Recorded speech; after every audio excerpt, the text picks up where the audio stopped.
replacement level fertility was around that level as well because of relatively high child mortality rates. In other places in Europe, like England and in other most industrialized areas, and also outside Europe in the United States, fertility decline was very pronounced at that time as well. This has been partly fueled by the so-called Western European marriage or Western European reproduction pattern, which has been marked already at that time by voluntarily delayed childbearing, relatively high rates of childlessness, and relatively high rates of non-marriage, which were typical especially of urban environments, big cities. And at the same time, the birth control movement has been emerging, propagating methods, of course quite simple, of trying to avoid pregnancies. These included, of course, especially coitus interruptus or withdrawal, but some condoms were available on the market at that time as well. And many couples practiced long-term abstinence, so they tried to avoid having sexual relations, especially when they already had 2 or 3 kids. Very low fertility rates have been reached in many countries, of Europe back in the 1930s, during the peak of the economic recession, the Great Depression.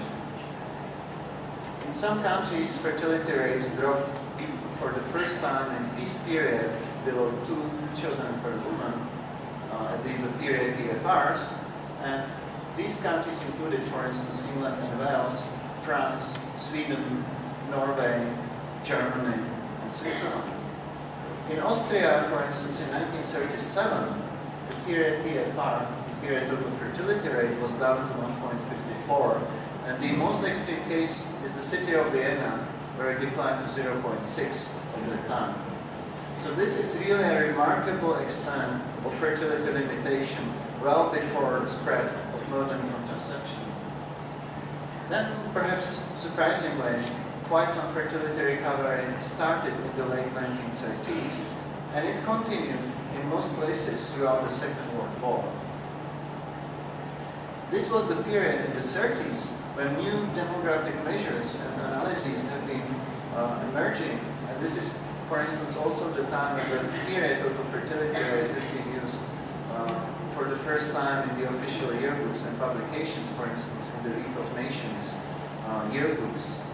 And these new measures led to debates, which continue up to now, about the underlying causes of low fertility, but also to the first projections of population declines if these low fertility rates prevail for long periods of time. So this was the time of the first dramatic predictions of potential depopulation in Western societies at the time. Then in the 1950s and in the 1960s, quite unexpected, a golden era of the family has arrived in Western Europe and in other Western societies as well. And the phenomenon of low fertility has all but disappeared. It's only in the early 60s that some Eastern European countries which legalized abortion saw the re-emergence of low fertility rates again. And only in the 70s, low fertility has re-emerged as quite a massive phenomenon in European countries, in the United States and Canada as well. Interestingly enough, in the US, fertility rates reached the lowest one up to now, back in 1976, 1.75, and since then, they never went to such low levels. Also, the levels of 1.5 have been reached perhaps for the first time in places like Germany and Luxembourg back in the late 1970s. It was the time when the pill started being massively used in rich countries, and also the time when there was a massive education expansion and rapid rise in women's work participation that was all mixed with the oil shocks and with the economic crisis of the period. This chart shows you the global spread of low fertility, so the number of countries which experience fertility rates below 2.1 since the early 1950s, according to the UN statistics, up to the period of 2005-2010. And first, indeed, low fertility was a phenomenon of Western societies, Europe, United States, and somewhat later Japan has jumped on the bandwagon. However, since about 1980s, some other countries started joining the low fertility club. As I mentioned, Japan was the first non-Western society who recorded low fertility rates back in 1975. But then the club has been growing rapidly. Cuba has been there since about 1980. Korea since about 1983. Thailand and the first Indian state of Kerala since about 1990. China, which accounts for about 17-18% of global population since 1991. Vietnam since 2000. Iran since 2005. Brazil since about 2005. And one of the late entrants is Turkey since about 2010. So nowadays, low fertility rates are no longer a phenomenon typical only of rich societies of Europe and Northern America. The contrast between the richest and middle income or lower income countries have declined rapidly. In the more developed countries, fertility rates were already relatively low, below 3, back in the early 50s, so they didn't have too much room to decline. In all other countries designed as less developed countries by the UN typology, average fertility rates were around 6 back in the early 1950s. And then they started a very long-term rapid slide in the late 60s. And nowadays, they are back where European fertility rates were in the early 1950s, below 3 on average. But when you look at individual countries, and I plot here the experiences of some of the largest countries globally, the experience of declining fertility rates has been breathtaking. Brazil is, of course, one of those countries which experienced very rapid transition from the fertility rate around 6, the fertility rate around the replacement level or below replacement level. But Brazil is by far not the only big society which has seen similar impressive downward shift. Countries like Mexico, China, Korea, and a bit later Iran had all seen very impressive and very rapid declines in their fertility rates, pushing them from the levels around 6 to the levels around 2 within 2 to 3 decades. So much, much faster than was the earlier experience of the richest countries, of the richest Western societies. Now, when we look at the spread of low fertility rates around 2002, about 70 countries, about 74 countries, which is 4 out of 10 countries, have low fertility rates nowadays. They account for 48% of global population. 31 of these countries are outside the traditional low fertility belts, so they are in Asia, Latin America, Caribbean, and there is Africa has been so far very resistant to the spread of low fertility. So there is only one very tiny country, Mauritius, which has low fertility in sub-Saharan Africa. But in other regions, in each of the other global regions, low fertility rates have been spreading already. Of course, in North America, in East Asia, and in Europe, practically 100% of population lives in countries with low fertility rates. In Latin America, it's now more than half of the population, thanks to Brazil being part of this club. In Western Asia, it's 40% of the population. In Southeast Asia, it's 27%. And it's only South Central Asia, including India, Pakistan, Bangladesh, and in Africa, where low fertility has made very little inroad so far. But in Asia, in South Central Asia, an interesting exception are all states of South India, which have already recorded sub-replacement fertility rates by now. Just an interesting note on China is that although China is so important for any global statistics on fertility rates, and in summarizes all global population statistics. There is a huge level of uncertainty about the level of fertility rate in China. There is improper recording of fertility rates and many different estimates. So this graph just shows different estimates of past total fertility rates in China since 1980 up to around 2005. And you can really see a huge variation between 1.2 and 1.7, 1.8 in these estimates. Most researchers, however, agree that Chinese fertility rates nowadays are somewhere between 1.4 and 1.6. But the debate still continues about many details of the statistics. Now I try to draw some lessons from the experience of Europe, US, and East Asia. Message number one, which has been already quite clear from what I presented up to now, is that there is no post-transitional equilibrium between births and deaths, fertility rates and mortality rates after the end of the first demographic transition. Fertility decline doesn't stop when it reaches the magic threshold of 2.1. However, many demographers and also government reports and in many debates, we can trace the continuing obsession with the concept of stable population and replacement level fertility.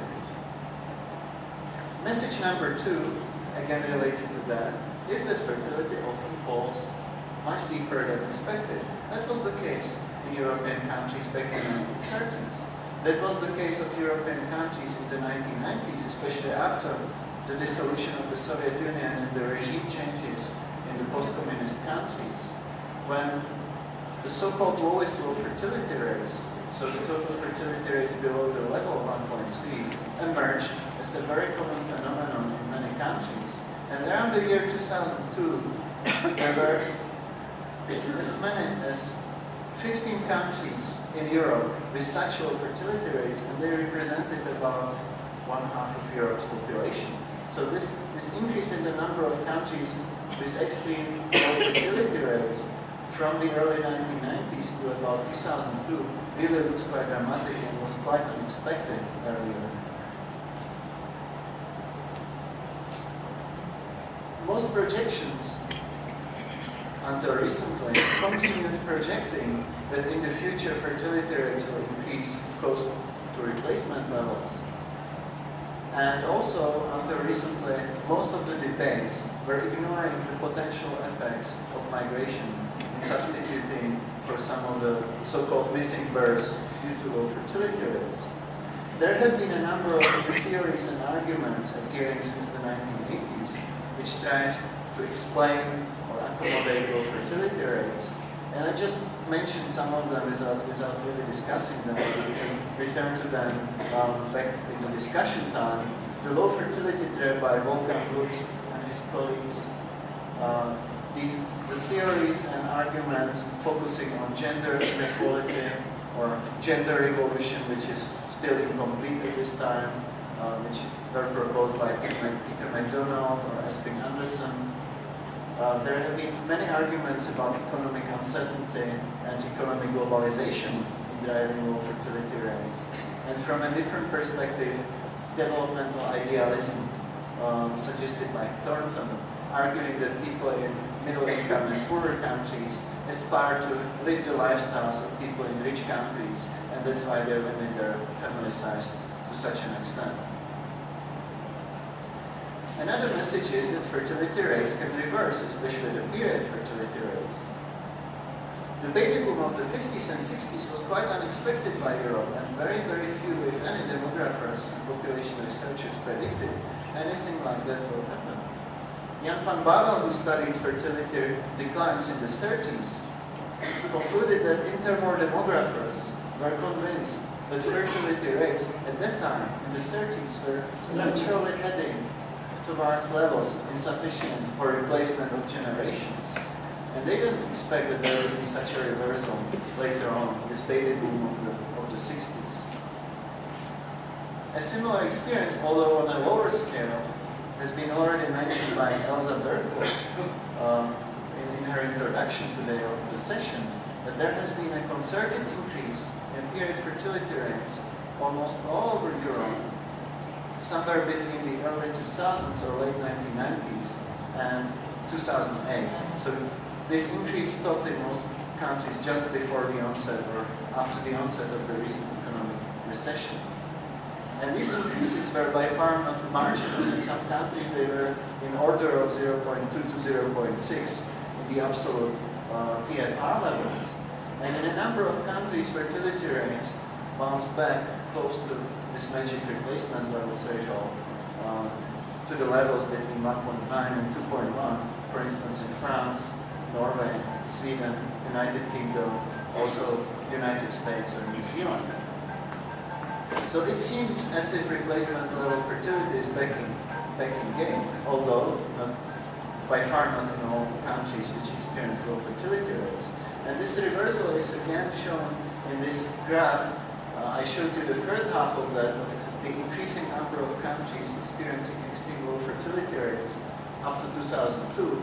And then, as fast as this phenomenon has emerged in Europe, it disappeared in the course of about 6 years before 2002 and 2008. By 2008, there was only one country in Europe, Moldova, which is a tiny country and quite depressed, with such extreme low fertility rates.